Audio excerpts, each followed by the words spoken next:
let's get started. We've got up first. We're gonna go over Braden's match.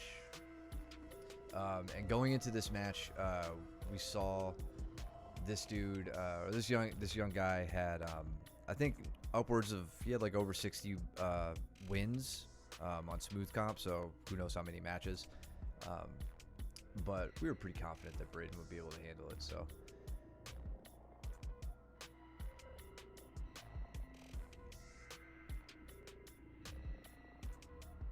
Opponent looks cool as a cucumber from all of his experience. Yeah, but stepping back.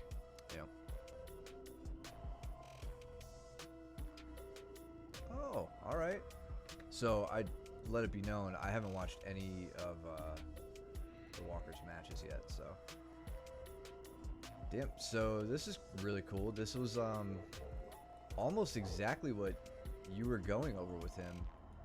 His opponent sets up a collar tie, doesn't have the Muay Thai clinch exactly, but very close.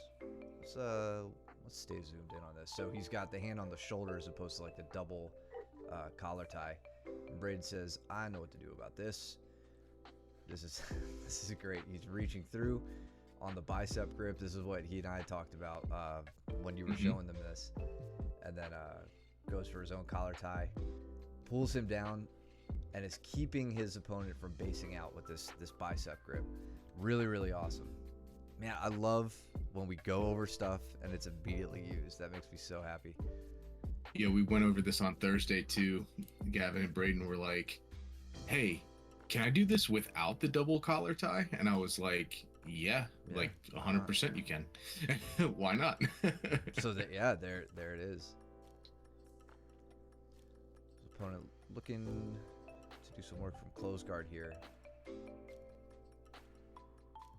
Digging over. His opponent's doing a really good job of cutting an angle, right? Like, you know, getting side on to Braden, and Braden is really, he's sacrificing his base here on his left side, trying to defend this Kimura, right? It's kind of like the necessary evil that goes along with trying to defend that Kimura is that you have to weigh down here.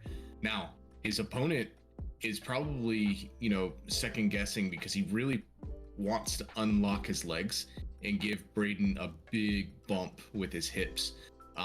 But since Braden is so like over top of him, it probably just didn't feel right for his opponent here to give him a big bridge. So he like decides to go in and start working a higher guard.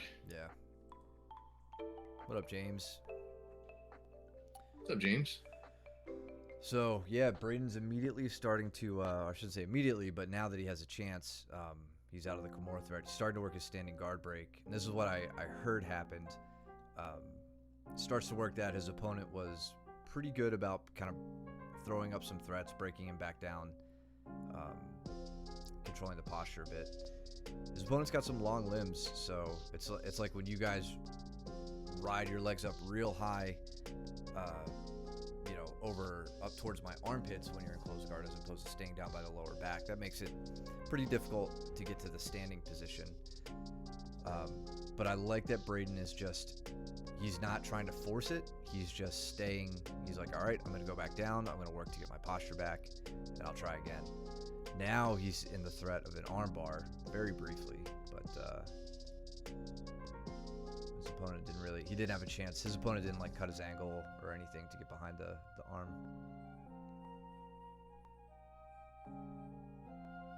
Yeah, and when we talk about the standing guard break, I mean, Matt talks about it ad nauseum, right? But like standing guard break, we advocate very, very strongly because it gets you out of the threat of the arms, of the arms of the triangle.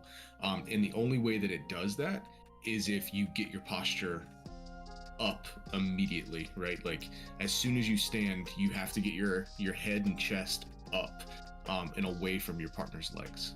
Yeah, I mean, even for Braden right here, like as we see him kind of reaching, like I'm trying to find a good example, like as he gets to here, this is where he would, if he can, because I know his opponent's hanging some weight on him, if you can, just stand straight up. Like you're gonna relinquish the grips on the arms because they've already done their job.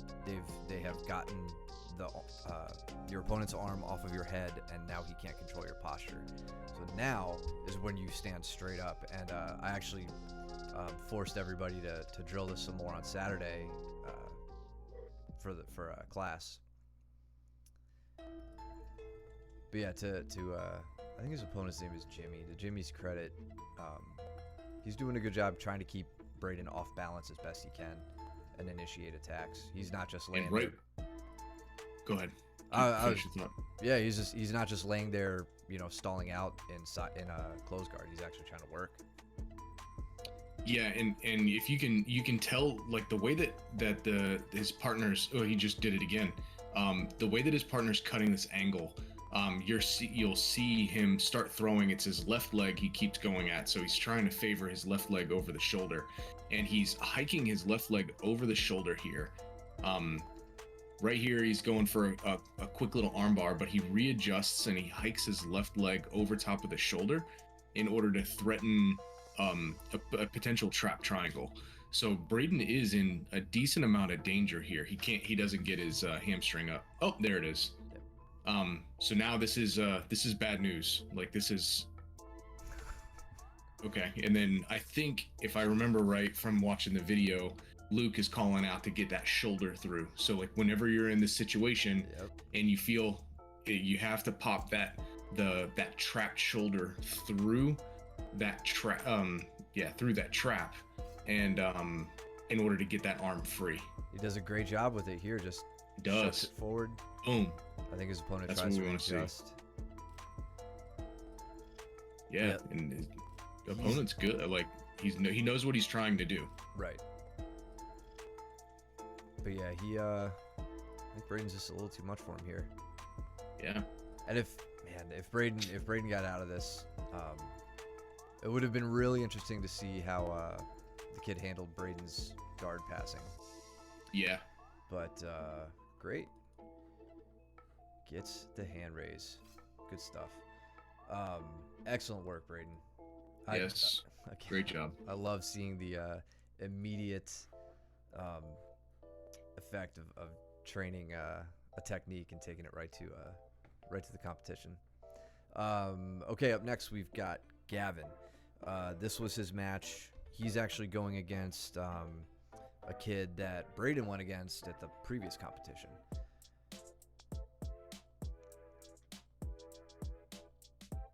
Similar situation as well. His opponent has pretty deep reservoir of experience and a number of wins on posted on Smooth Comp. So the benefit is that we had Braden's match against him to watch as well. Awesome. Same takedown. Yes. Ish. And again, I haven't watched this match at all yet, so this is pretty sweet. He just throws him. Oh, that was with an underhook on that side. I missed it. Okay. Yeah, he's got the bicep tie. And, okay, yeah, and the underhook. I see that. Yeah. Bam. Face planted. Nice. Solid. And then, yeah, there we go. Getting the hips up. And then follows him right down to the ground. No answer for the wrestling. And then just straight into the back. Yeah, doesn't have two hooks in, but I don't know if he gets points for the high ball. Is he gonna throw? Yeah, wasn't able to get that left hook in, but he goes for this high ball ride. There it is. That's what I want to see. I want to see the left knee and hamstring covering up the hip. That was, I think, one of the reasons why his partner was able to get up to his knees, is he didn't clamp down on the hip quick enough. Yeah. Man, that was looking good. He's keeping his guard. Okay. Flips him over. On his back again. Yeah, this is a tough spot because it's like you feel like you're close on the strangle, but you don't have that lower body connection, which you really, really need to establish. Yeah, slipped off. And now he's setting himself up for a triangle entry. Yep. The kid slips his head out. North-south with a knee in.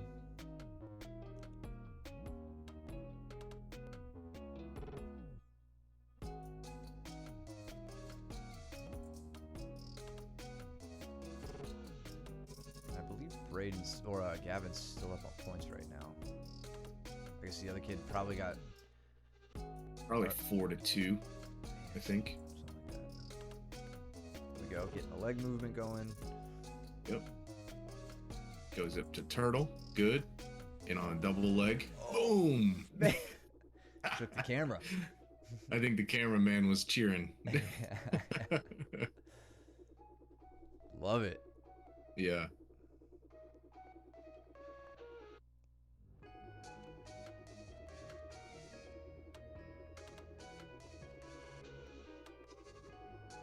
That was a solid double. It was. Oh, man. Ugh. So frustrating. I know the feeling, It Gavin. is. So do I. But let's watch this again. So we've got right off the bat.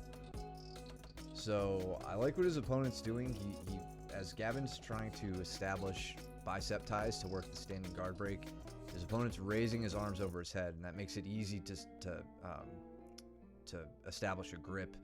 You can't just reach across your chest and then grab a hand. So you bring your hands up, and then you can grab the hands very easily. So his opponent's smart here. He's seen standing guard break work before, and then man, he is so quick with that leg. That's honestly very impressive. He did a good job here isolating that arm. Yeah, I'm curious. The fact that he went belly down is it's tough to shake the belly down armbar. Yeah, and I feel like Gavin is maybe moving forward, and that's why like he went to belly down. I don't know how much his opponent forced him to that, as Gavin was off balance. Yep. But yeah, now he adjusts his hips very well. He gets his hips right to a good breaking position. This is tough, man. I mean, at this point, even if you roll, your arm is probably in a breaking position. I can't see what kind of grip his opponent has established here. You would have to walk around the legs. So in order to have any type of chance to get out of this, you would have to immediately get up to your knees and start walking clockwise around your partner and trying to scoop under, kind of like a reverse hitchhiker, if you will, right? Like is kind of what it turns into. And it's such a hard thing to time. Yeah, and right here he's already tapping as soon as his opponent got his hips up. So what that likely tells me is he had established the hand grip really well. So Gavin didn't have time to move out of it. Hey man, be angry about it, be upset. Yep. That was a come back and train. Killer match. So good. And now we have some more stuff to work on as far as submission escapes and whatnot. But dude, your wrestling was unmatched. I don't think that kid had any answer for that. So no answer. That was super sick. Deathcore, 100% right. It sucks, but that was an excellent match. He was up 6-2. Okay. Yeah. Thank you for the Christopher Walken quote, Jordan. It's great. Yeah, Gavin, hold your head up high on that one, man. That was a great match. Solid match. And the fact that the both of you worked that takedown that we talked about in class is awesome.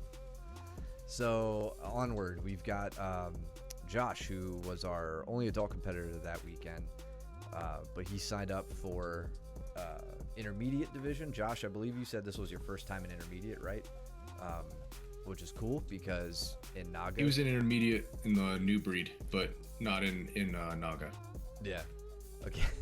yeah, that's absolutely true. Braden won his match against that kid on on a penalty point. The other kid, I think anybody who watched that stream remembers that kid kind of gave Braden a retaliatory slap and got a penalty point for it, and then it was 0-0, but the kid had a penalty, so that was how Braden won. So yeah, scored a lot of points. It's like when I matched against Giant Slayer, I scored more points on him than Mikey Musumeci did, so pretty proud of that. In any case, at Naga, you're allowed to heel hook and knee bar and all that stuff in intermediate and up for no-gi, so that's pretty rad. So let's see what Josh does here. No spoiler. First match of the day.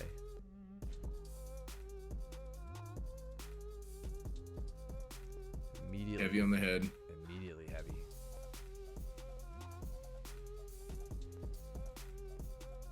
His opponent's standing pretty square. And backpedaling a lot. Yeah, not really cutting any angles here.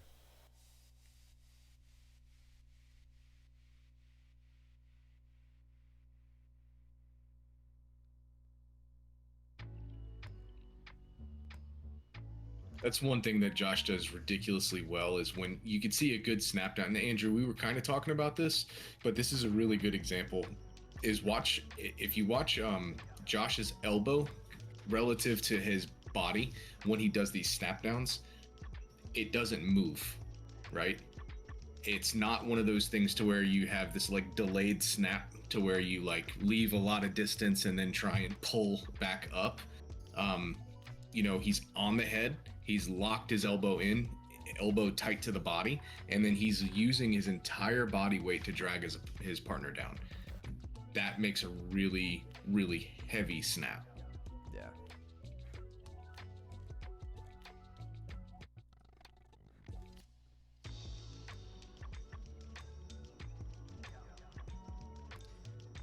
Yep.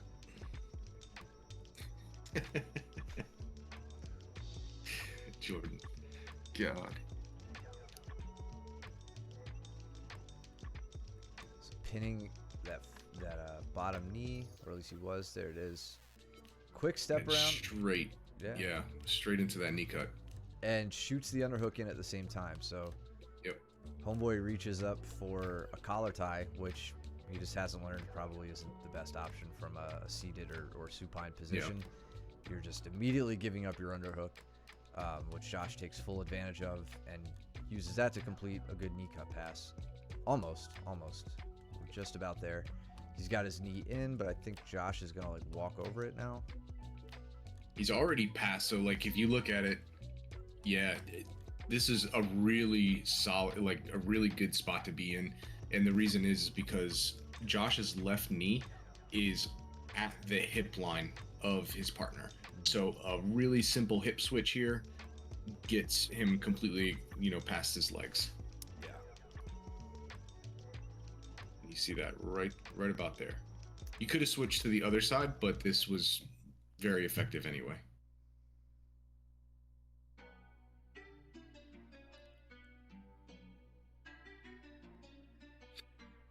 I love the penetrating knee. That was really good. Yeah, right as he comes around. Driving the knee right through.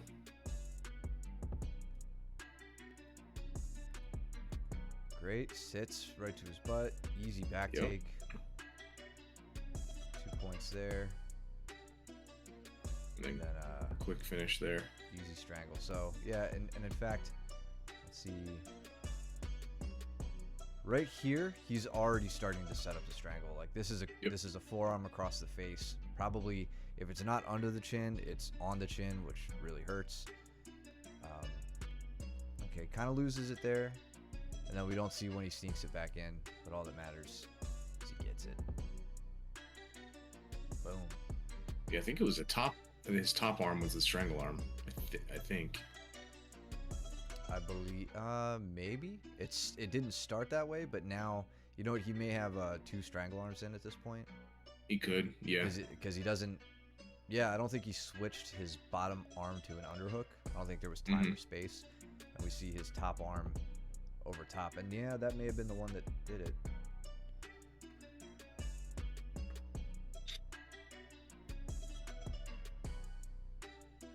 Good stuff.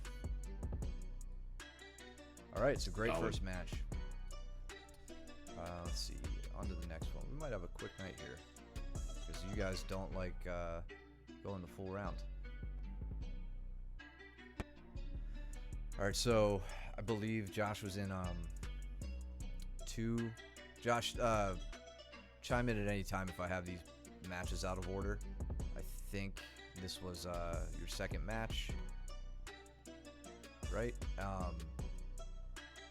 And yeah, we'll just go with it. I think this is the second match, and from what we found out, this guy was a brown belt in judo. Yep. And so I guess a quick side note, when that news came up to me, my initial thought was, all right, immediately sit to guard. Like, who cares? You know, take away his judo. We've seen Josh working heel hooks and really good, like, seated open guard, you know, kazushi and leg entrances and all sorts of stuff. So it's like, go ahead, sit to guard, take his strength away from him. You and probably Luke, I think, were like, yeah, nah, test it.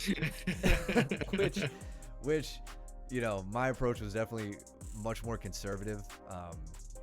But this is why I like that we often coach by committee. Like you guys, I think, made a good point about keeping your hips back against a judo player, right?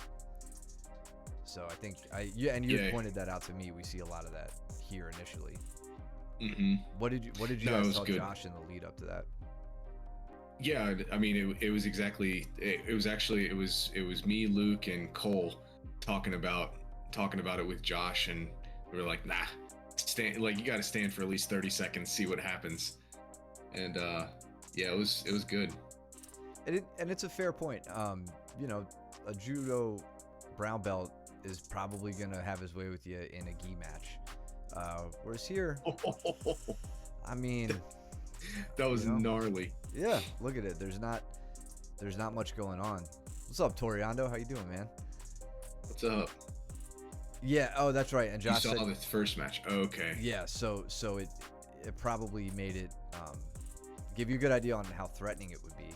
And now, you know, the other thing about judo to keep in mind, they don't do snap downs. I'm pretty sure. At least maybe in setups, you know, you might snap at the collar, try to break their posture.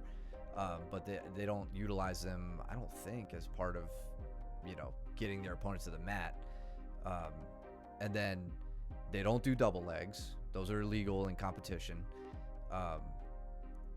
And as long as they don't have a gi to grip onto, their game isn't going to translate quite as easily. So yeah, I fully back what you guys said, you know, which is, again, why I'm glad you guys convinced him to do it. And we also get sweet highlights like this, where he just snaps him, gets him out of the way. What I found really interesting about this guy's stand-up, and I couldn't tell whether Josh was just doing a really good job of circling and getting him stepping, but I didn't really see that. I saw the guy very square. He didn't really fight for any sort of hip position. And Josh is pummeling here, right? But the guy... Yeah, so it's actually Josh is doing it, and I don't know if he knows that he's doing it or not, but watch how he's always getting his opponent to square up to him. Yeah. And then, Andrew, back to what Matt was talking about last stream, which is when you have any sort of snap, you know, when you're pulling your partner down to the mat, or behind him for that matter, but let's focus on just forward, you have to take them where they have no base. And that is going to be perpendicular to their foot line, right? So if he's standing very square, which means that Josh can just pull straight down to the mat, and he's going to get him stepping, right? Because he has to go and catch himself. If his partner had a staggered stance, then you would want to snap perpendicular, like in, you know, I think you understand what I'm saying, but it's always perpendicular to the foot line. One more time. Man, that was so good. And then quick go behind, intimidation factor. Yeah. Why is this guy hanging on my head? Can't do judo. Really quick go behind. I don't see any. I was gonna say I don't see an arm block, but like at this point you don't need it. The guy's based and like he's much more worried about I think, not face planting than he is about catching you as you go around on that. So yeah, this is really good. Quick go around, quick legs in for easy 2 points. I think they both stopped because the match behind them ran into him. And yeah, then the ref never said anything. And so both of the coaches were yelling out, "Go, go, go." Yeah, Luke was like, "What are you doing?" Yeah. You only stop when the ref says to.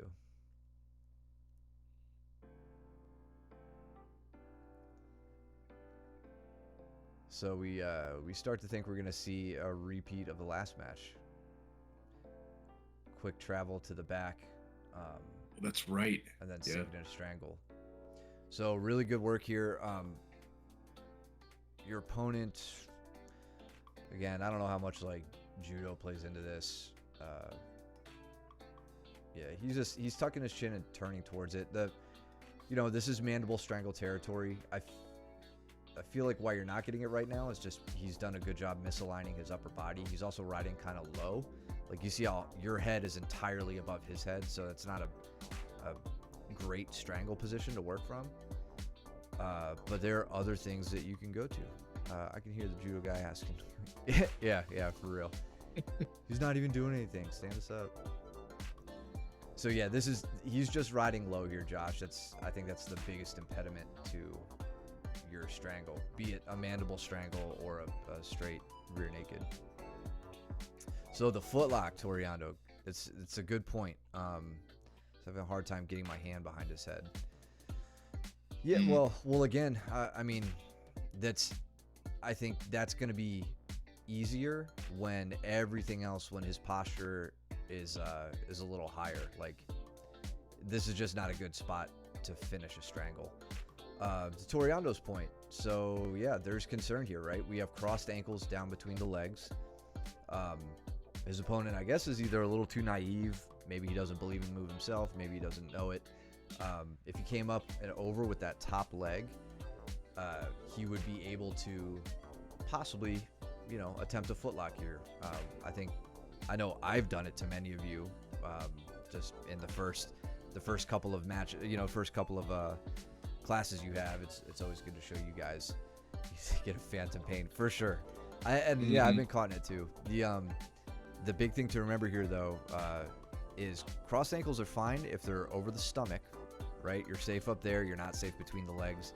And even if they cross, even if they throw on that straight ankle lock, I would want you to disengage from the strangle, both hands to the back of the head, and shove him forward. That's going to make him bend at his hip, which makes it impossible for him to hip in and harder for him to drag his heels back and put braking pressure on. It's a way to prevent that finishing pain and possible ligament tear or whatever. I wouldn't say it's 100% a sure thing, but it's a good way to at least get yourself out of the predicament you forgot you put yourself in. But yeah, anytime someone starts trying to do that to me, it's easy enough to just uncross the ankles before I ever even have to deal with it.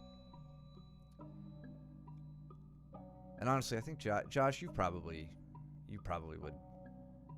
I can't see you getting caught with that because I know we've done it to you, or we did it to you a bunch when you started. So good switch here. This was really good pummel. Yep. Now we're dealing with two strangle arms again. We don't have an underhook in any of this. Now, this is where it gets fun.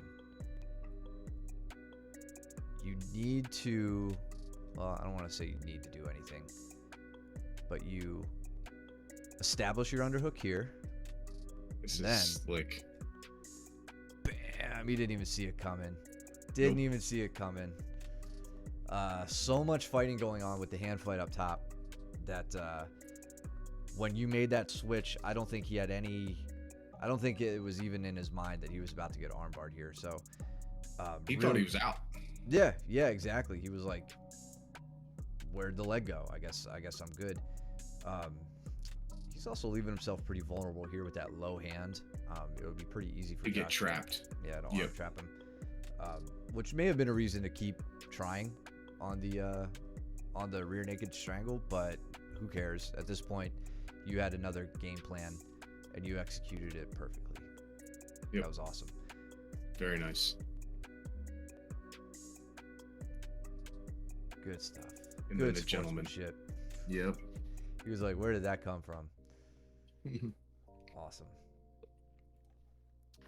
Let's get the hand raised. Boom. The victory. All right. So with that, Josh took gold in his weight division, which was really, really awesome. Always love to see that.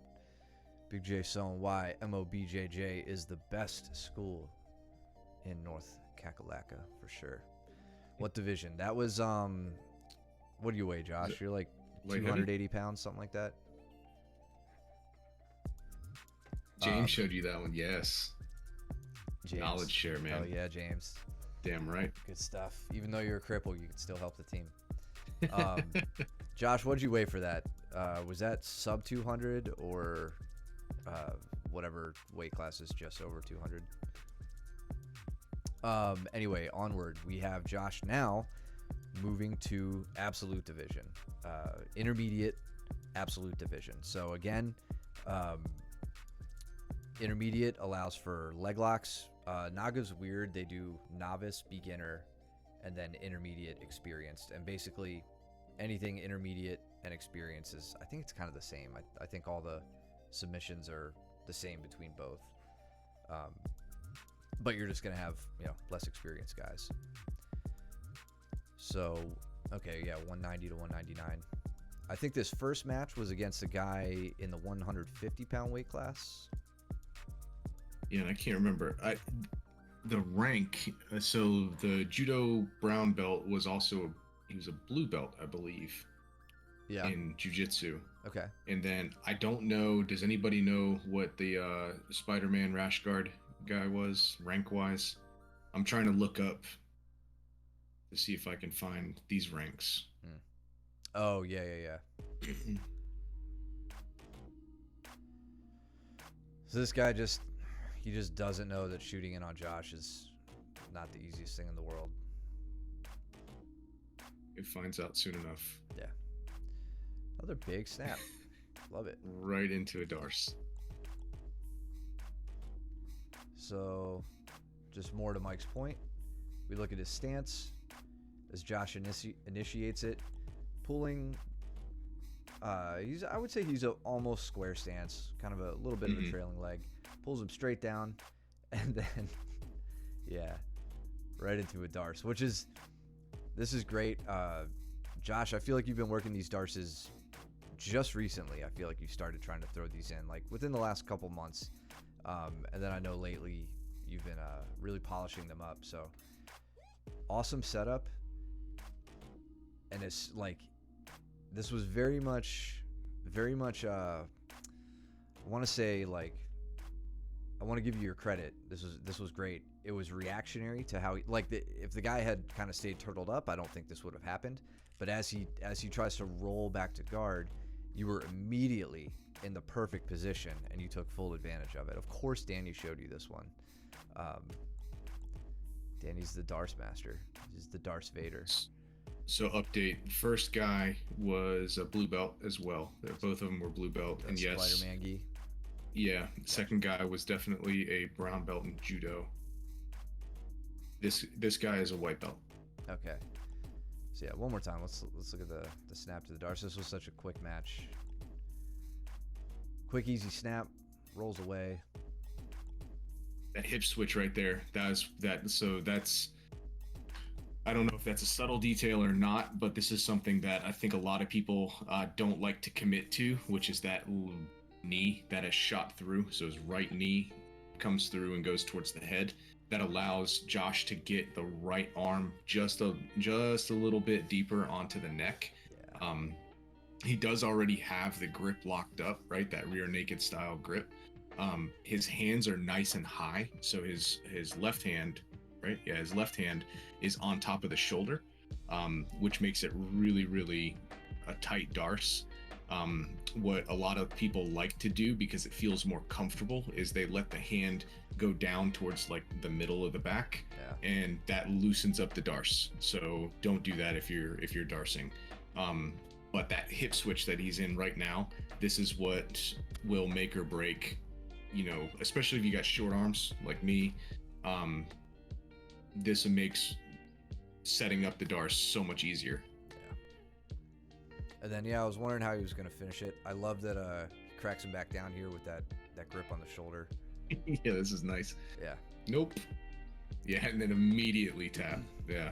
Yeah, and what you said his opponent's a white belt here. What he's doing, getting up to turtle, isn't a bad move at all. Like, you typically... No, that's... Yeah. Yeah, you want your chest pointing in the same direction as your opponent's chest when they're trying to set up this darce. The nastiest position, I think, for finishing the darce is setting it up how Josh has it, when your opponent's on their side, walking and stepping into mount is the way that I have found the most torque to be applied. And if you think about that, your chest is pointing in the direction opposite the way their chest is pointing. So if you undo that, this is going to be the least mechanically advantageous for the darcer, right? For Josh in this case. And then from here, I mean, darces are so hard to get out of anyway. It was probably over for him. But anyway, enough said. Great match. Quick and match. To make it simple, this is the only white belt. All of the rest of his opponents were blue belts. Okay. Good stuff. So first match of the absolute down, on to the second. And this guy was bigger, I think, right? He's bigger than Josh. Yeah, I'd put him Heavier.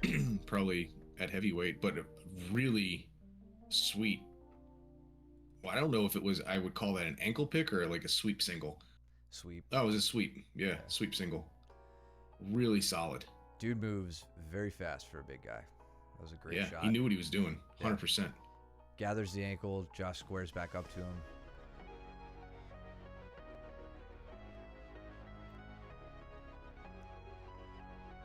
That's the thing. Nobody wanted to really do leg locks, I guess. I mean, he's got him in a leg drag almost. He maybe could have stepped around. Maybe he just really wanted to like work his wrestling. Yeah. Which he's obviously good at, so. Yeah.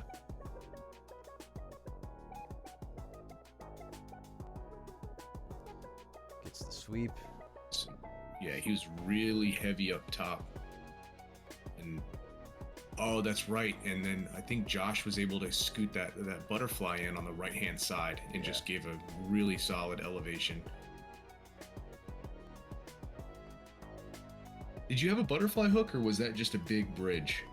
It looks like a butterfly hook. He's got right here.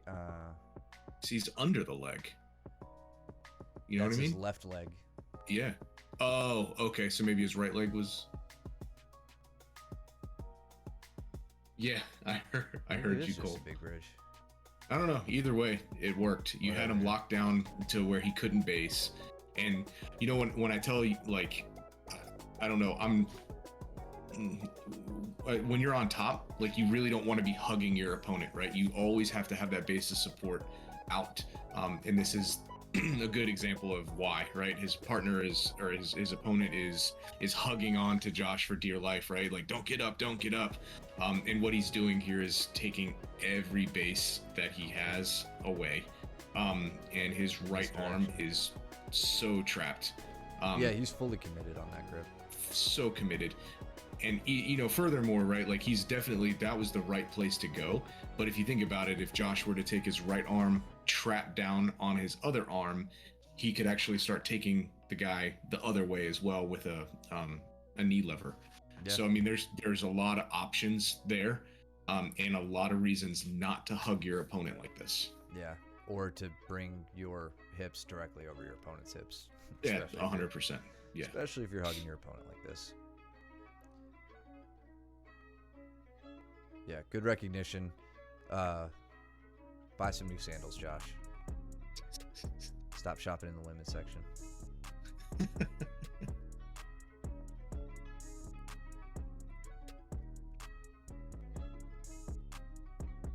Actually, I want to look at something real quick. So you guys, yeah, okay. I guess He had like a head and arm. You didn't really give up anything. Your arm is kind of exposed here, so when you go to get back down, there wasn't much to set up, and I'm glad you didn't like break your posture and put your arm out over his head. So. No, not even.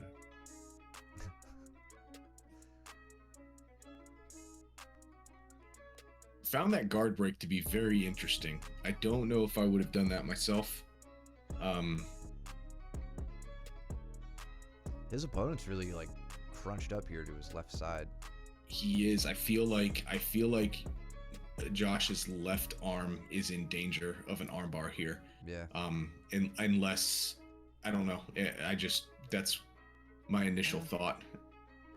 He's got the underhook. Yeah. Yeah, either way, he winds up circling around and breaking out of the guard. Now, something in the heat of battle to keep in mind, right off the bat, and Cole said from previous matches, you guys saw that he had some wrestling skills, so this would be a good opportunity right here. Just stay on your knees. The guy's gonna get out, stay down, just to deny him the ability to take 2 more points. Okay. All right. Well, if you had the underhook, that's a different story for sure. Missed the takedown. So again, you're giving this guy an easy 2 points. He shoots a high crotch single here, head on the outside. So leaves himself a little dangerous, but he's scrambly enough to get out.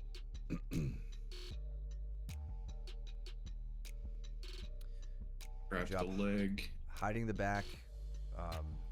Giving up the mount though. Great kip. Sweet kip. Love it. So yeah, this is the beauty of the kipping escape. It leads right into leg locks. Yep. Josh right out the back, like cutting the angle, immediately attacking the leg. And the guy goes to the dude's credit, like he immediately hides the heel, and Josh doesn't really have any time to go digging, Yeah. But it's definitely making him second guess that again. Yeah, and this is the right time to do it. He's giving you heavy chest pressure, smash in the face. That's when you kip. And yeah, that was smart of him. Plant the foot. I like that you reacted by trying to get the sweep to the outside with it.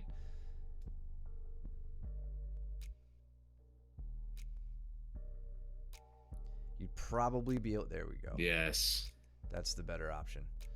Yeah. Boom. Oh, that was good. That was ballsy of his opponent to try to jump to mount, especially after he just got caught in an Arimiashi. Yep. So this is cool. We see his opponent. We're not going forward yet. We see his opponent really working an outside game. No intention of stepping a leg up the middle. Probably an underdeveloped portion of his guard passing approach. But now you get to kind of scoot towards him, establish your grips. Great sticky hook with the leg there, right up into a Rimi. Now you know what's up. That's what I'm talking about. Love it, man. That's why we teach heel hooks to white belts. That's right. So what's different about this one from the last one? Let's see. I'd say we have the same grip on the ankle. Mike, I think you'd probably like to see more of an Achilles grip than just like a hand. do. Mm-hmm. But we get the breakdown. But now I think your opponent got the jump on you last time after putting him down. You though turn towards the leg and get your hips up and immediately this is start beautiful. Yeah, this is so great. Heel is open for the taking. Excellent handwork.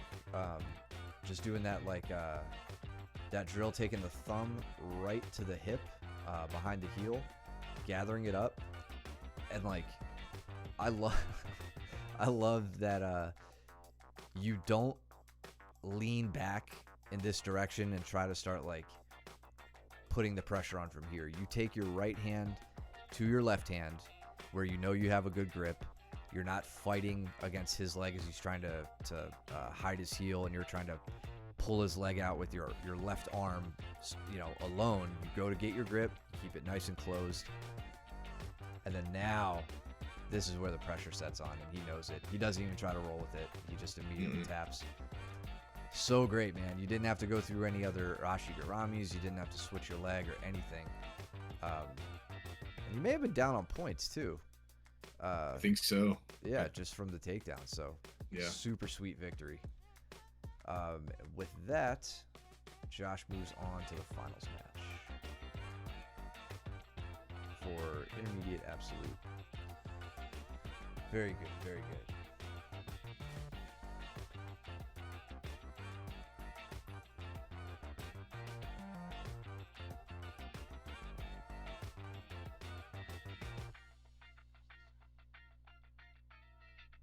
Ooh, his opponent goes for like an Uchimata. Did you see that? Yeah. So he's got the, Really tries to pull Josh over with that, with the underhook. Yeah. Gets him way off balance. Very good. They both are flying there for a second. They are.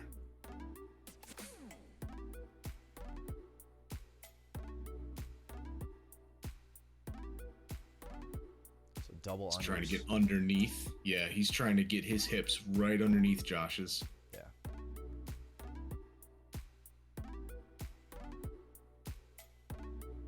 Yeah, this is a tough spot to be. I liken the double under sweep from close guard or butterfly guard to the shoulder crunch. It's just about as unstoppable. In fact, I think I have even better success with the double under position. Looks like he loses double unders though at some point in this whole fray. There he makes the switch. So yep, he goes to a head and arm. Yeah. He's getting really high onto that side. He's really trying to get that shoulder under control. Mm-hmm.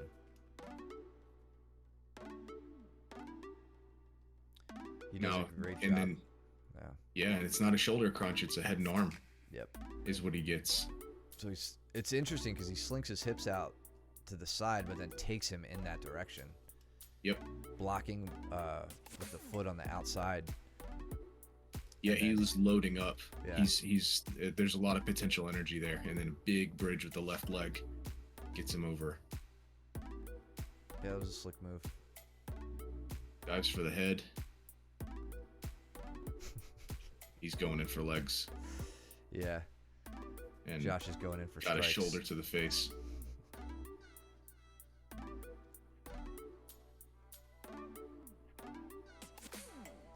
Yeah, he knows what he wants here. Yep. Good, I mean, pretty brute force extraction here, but like, I'm totally fine with that. And I like that you immediately try to enter into legs with him. Yep. Show him that you're game. Love the face push for sure. I think we've all felt that one from Josh. Yep.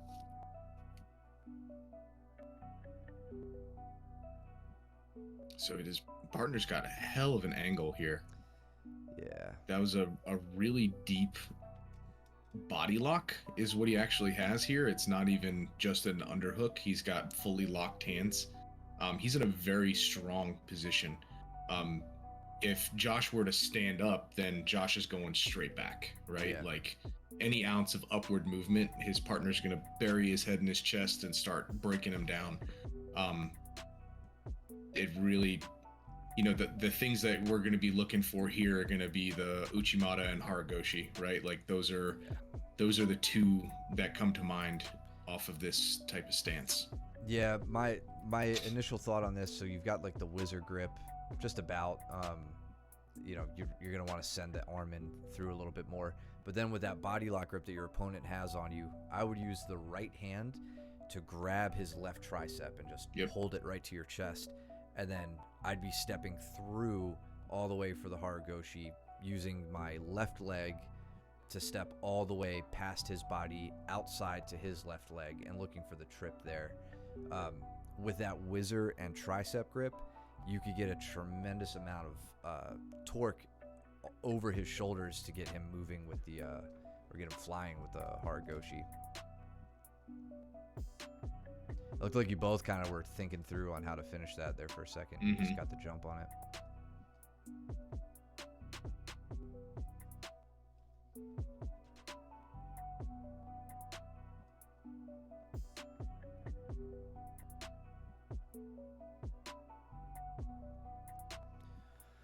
You know, I don't know what weight division he was in.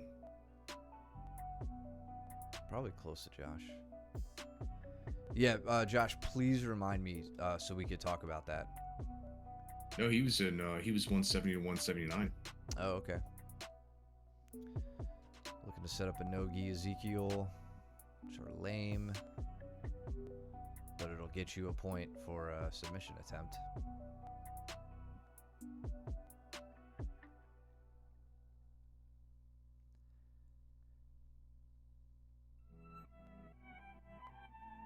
Looking to set up the kipping escape. I tell Josh, you're pretty beat here.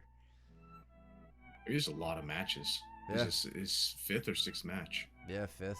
Got his money's 5th. worth on the day.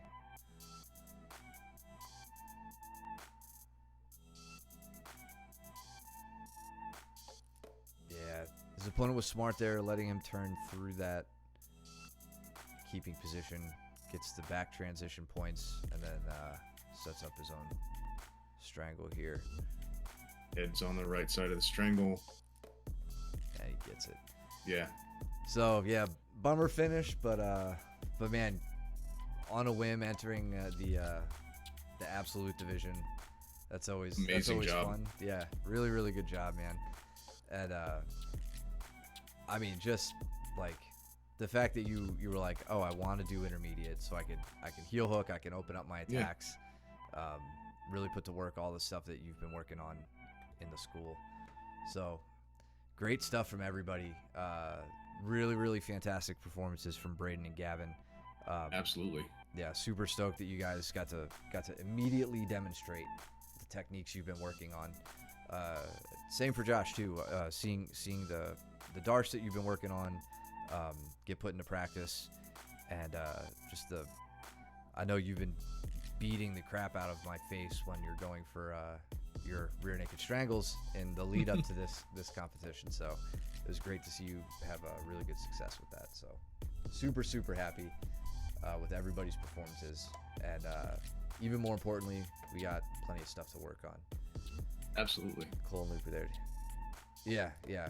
Big shout out to Cole and Luke for getting out there and coaching on their Saturday. Boys have agreed. Drill with each other now. So yeah. Oh, good. I mean, yeah. If the boys aren't going to kill each other during drilling, then yeah, it's going to be. It's just going to be so much more shorter recovery time. Yeah, right. But yeah, I mean, if you guys can not kill each other, you've got you have so many hours of training you can do. And I would highly recommend working on your submission escapes, not just for what we saw today, but it's something that needs to be honed and developed your entire time you're doing jiu-jitsu. You're gonna find what works best for you. You're gonna find the vulnerabilities that you're leaving behind. You're gonna squash them, and being able to do that with a partner that you trust. You know, I know Peters isn't gonna break my knee, so I've gotten pretty confident with my leg escapes. You know, it's the best thing you can do. So yeah, of course, happy to go over the matches with you guys. Thanks so much for tuning in, everybody. Really appreciate it, as always, joining us on your Sunday. And Matt won't break your knee. I won't break your knee. Your knee might break itself depending on how you step. Until having a twin in BJ, dude. Yes, like I feel like the closest I've had is this guy over here, having a twin. Like Mike and I were like, all right, we're just gonna start beating the shit out of each other as soon as we exactly. So, yeah. It worked. It worked and out. We just perfectly. keep showing up. Like that's the thing. Like we just keep coming. That's and all. Beating each other up. Yeah. So yeah, good stuff. Looking forward to the future. Thanks everybody for tuning in, especially our non-student viewers. We really love it that you guys join in and check our students out. Thank you. Yeah, really great support. Speaking of, if you want to support us here, if you're lurking, please hit that follow button. We really appreciate it. And if you can subscribe, please do so. Use your Twitch Prime or any one of the tiers, all that good stuff. Thank you, Deathcore. Always good to talk to you, man. Subscribe over at YouTube as well. We will post this up for you guys to review. I think the next comp for those interested is in July, maybe the end of July. We'll get that squared away. Right. Yeah, we'll look that up and talk about it with anybody. I think it's the 29th for Grappling Industries, if I'm not mistaken. Thank you, Toriando. Appreciate you, brother. Yeah, thanks, everybody. And then, yeah, so if you guys want to do that one, let's get to talking about it. Yes, okay, cool. Confirmed the 29th. In the meantime, let's get some game plans together. Think about what y'all want to work on, especially our competitors. We'll get back to the class and we will hammer it all out. So before you get there, go trim your nails and do your laundry and don't be stinky. And we'll see you guys at class. Take it easy. Later.